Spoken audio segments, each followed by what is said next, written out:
Yves Leterme was formally named Belgium's Prime Minister after 9 months of turbulent negotiations between Francophone and Flemish politicians. For all that time, the country functioned virtually without a government. Today's disparate coalition remains delicate, comprising parties which traditionally oppose each other on many issues. Prime Minister, thank you for agreeing to this interview and welcome to EuroNews. Belgium has traditionally been a very pro-European country. Some of your predecessors called themselves federal Europeans. Are you a federal European too? Does it still exist in your opinion? Je le suis en effet. D'ailleurs, j'ai encore suivi des cours de fédéralisme. In effect, I took courses on European federalism when I was a student at university. I worked in European institutions, so I'm really a convinced European. Je crois même qu'il est difficile d'être. I even think it's difficult to be Belgian these days without being really convinced of the extra benefits EU membership brings. Is it possible to be for federalism in Europe, but for confederalism in Belgium? Oui, ça doit être possible. Yes, that has to be possible. I mean, institutions evolve. I'm the Prime Minister of a government which has a program of institutional reform and reform of the state too. So the program of government is well framed within the evolution of Europe as well. But even so, you're heading for quite a difficult phase from the point of view of balance within the country. There are major differences between the federal approach and the confederal approach. Your job is to find the balance between the two positions. Are they reconcilable? Trouver un équilibre entre les deux positions, est-ce qu'elles sont conciliables? Sometimes the difficulties in the day-to-day running of the country involve not only straddling a linguistic divide, but also major European cultures, and that makes the Belgian model very attractive. Et donc, ça rend le modèle belge très attrayant, mais parfois il est difficile. Sometimes it's difficult to find agreement. That was true during these past months, coming to a good balance, a new balance in our institutions, a better division of powers and responsibilities. We had to negotiate and find the seeds of agreement, some ground rules. Possibilité d'accord, des procédures, et donc pour l'instant il y a un gouvernement. At the moment, the government has enough of a majority to bring a special law before the Senate to rebalance some institutions and to transfer some powers to the regions and communities. The aim is to come to a second agreement by next summer, with one part about guarantees regarding the working of the federal state and the other concerning the supplementary transfer of powers. Des transferts supplémentaires de compétences.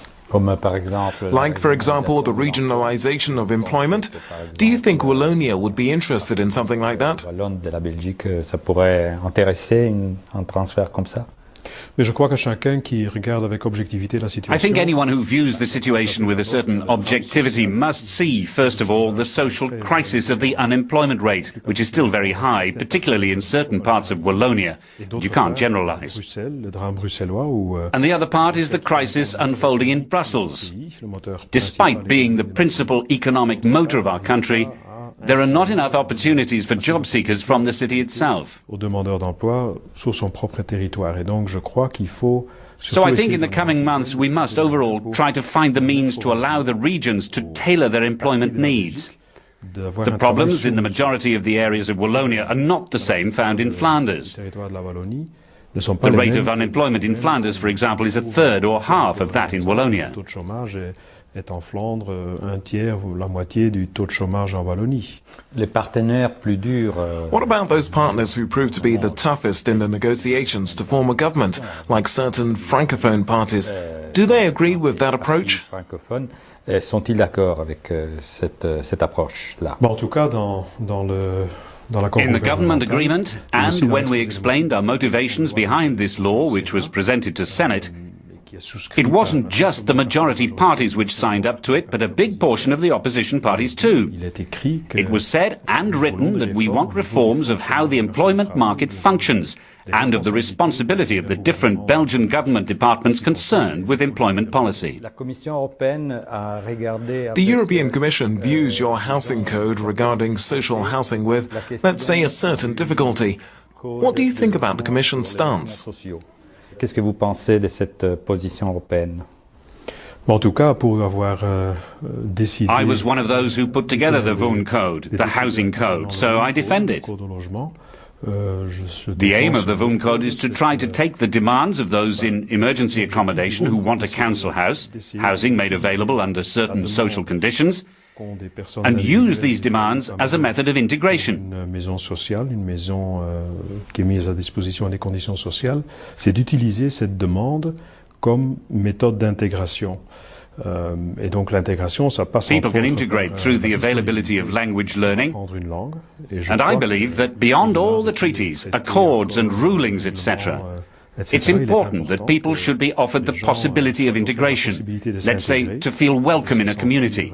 And that happens by mastering a language, or at least being able to learn. Par la maîtrise ou au moins la disponibilité d'apprendre une langue. You don't think that there's even a little discrimination included in it? C'est pas à moi de juger. That's not for me to judge. For the United Nations, maybe?